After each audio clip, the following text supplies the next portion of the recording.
All right, folks. Good evening. I'm Nicholas Johnston. I'm the publisher of Axios. We are in the home stretch here of our first day at Axios House at Climate Week, our very first Axios House at Climate Week. I'm very grateful for all of you folks. Some people I think have been here all day, so double bonus shout out for them. They are earning their trip to the bar at the back when we're done today. And so a huge thanks to all of our partners who have made the conversations today possible. Also a special thanks to the partners at making this one possible, as well as the bar possible, Suntory Global. And I love all of our partners equally, but this next view from the top conversation is probably going to be the coolest one yet. I want to welcome to the stage an 8th generation whiskey maker, the managing director of Maker's Mark, Rob Samuels. Rob, welcome to Axios House.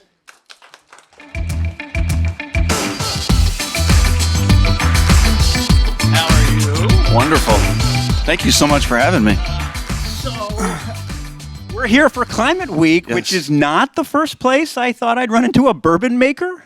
So tell me a little bit about how climate change and sustainability factors into what you do and what brings you here. It really it factors into everything.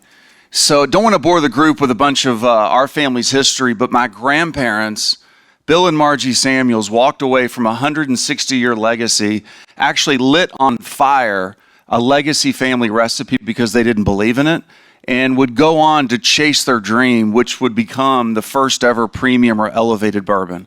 And for those of you that have been to our distillery, we're off the beaten path, and they chose the remote location for our site because they were deeply respectful that whiskey is agricultural. And yes, we celebrate manufacturing and the steps of the process that shape the character of the whiskey, but when you take it back, the whiskey in your glass, the ingredients come from nature. And when you try to really appreciate and understand where the flavor comes from, pretty quickly you get to the ethics of it all. And today our distillery is a National Historic Landmark. It sits on a 2,000-acre working farm, and there is, I believe, research around the regenerative practices of agriculture and the sustainability of oak that will help preserve the future of whiskey for the next generation of whiskey drinkers. Regenerative agriculture. Like, explain a little bit more about like what that means, how you use it, when you started to use it, and why. This has been one hell of a journey for us because, we've made whiskey for hundreds of years. And the more we took it back to try to understand the role of soil health on flavor and the role of farming practices on flavor and what are the environmental impacts, it was quite humbling.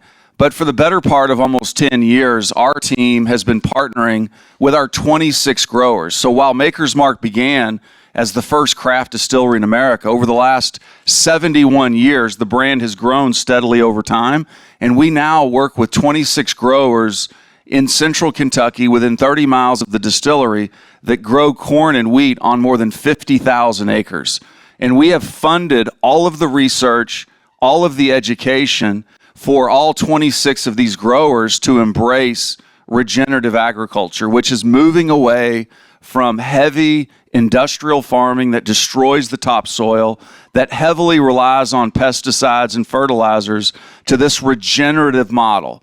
And all of the data that I see suggest that globally there are only about 60 harvests left before all of the topsoil on average globally is completely destroyed. So it was a proud moment for us in the fall of last year to become the first distillery that we know of in the world to have all of its distillate certified by a third party as regeneratively grown and sourced. Has that been an easy journey? What are the challenges to make that kind of choice? We prefer the difficult path. Which sounds... Well, then take credit for all the difficulty that you've gone through. What's really been pretty amazing for me is to have a team that started with 11 team members 71 years ago. Today we have almost 400. The team members that are hand dipping bottles, hand rotating barrels. Everyone is so energized by this vision and committed to living the value system in everything that we do. But yeah, it's not been easy. But when you have an infinite mindset, as the 8th generation of our family, you have to think longer term. And in the end, it's really been pretty wonderful to see all 26 of our growers start to really buy in that this is the future.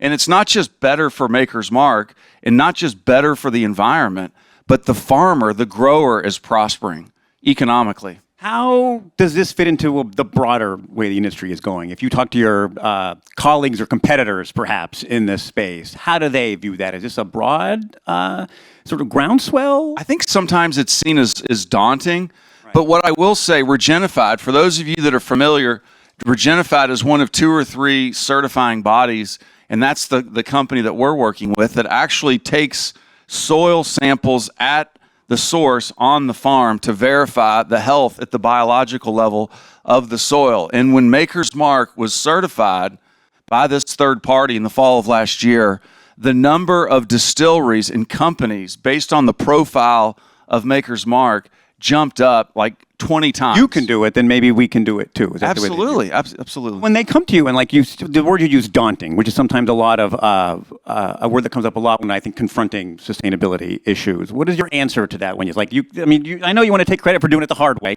because that's the right way. But if someone says it's daunting to do this, like how can you help them, or how can you help colleagues or competitors make that decision?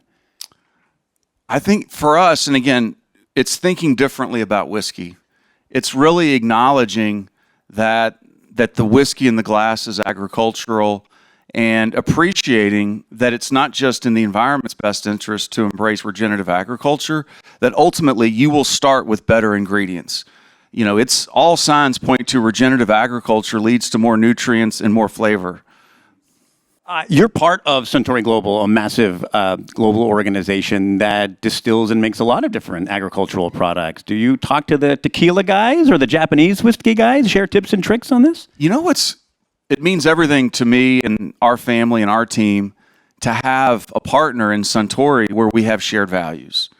Suntory is a global company. They have many, many different businesses, but what they're proudest of in their heart is in whiskey. And when you hear them talk about what they're proudest of, yes, of course, they're proud of the flavor profiles and the innovation and the characteristics of their various whiskey expressions. But what they really believe in, and at the heart of their mission, why they're in business, is they talk about growing for good. That ultimately the success of the company and the brands is in service to the community, which includes all the environmental and sustainability leadership. I think I'm getting a lot in this message here about how you viewing these. They're not manufactured, they're not factory products, right? Don't forget where they come from. And I think that's the kind of connection that you're really trying to emphasize, right? Yeah, and our footprint with Maker's Mark is not just our distillery in Star Hill Farm. It extends way beyond that. It extends to the company that makes our glass bottles. It extends to these 26 growers that grow our ingredients. And that's one of the reasons I really embraced this whole B Corp holistic model for assessing higher purpose, was that yes, sustainability, your own sustainability is a big part of that, but it's much more. How do you engage and treat your team when you're under pressure? What % of your profit do you give back to society? How sustainably operate, from an operations perspective, is the supply chain? Sustainability seeps into almost every part of the business. Don't just think about it as one piece. It's the holistic philosophy. We're about to get the hook here, so we're going to end on one fun thing. This is my last on-stage segment of the night, and so I'm looking forward to going back to the Suntory Global Spirits. What should I have? Oh, right on cue. Bourbon, of course. So tell us about this that's available. Everyone here in the room will be offered a little taste of the oldest ever release from the Maker's Mark Distillery. It's called Cellar Aged. This whiskey is 85% of this whiskey is 13 years old, 15% is 12 years old. It spent half the time in a traditional rick house, and then the remaining half of the maturation took place in our LEED certified, one-of-a-kind limestone whiskey cellar.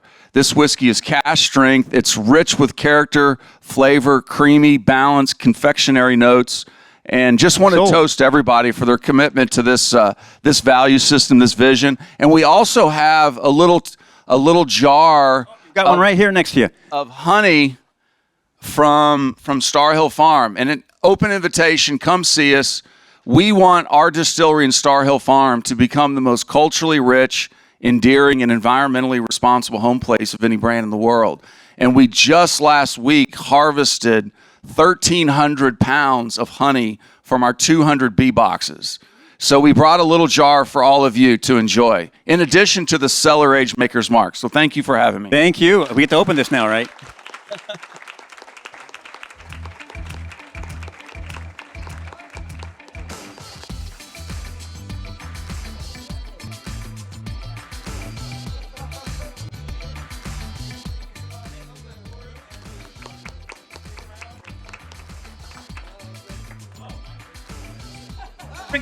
We'll bring Hope King up here for the big finish.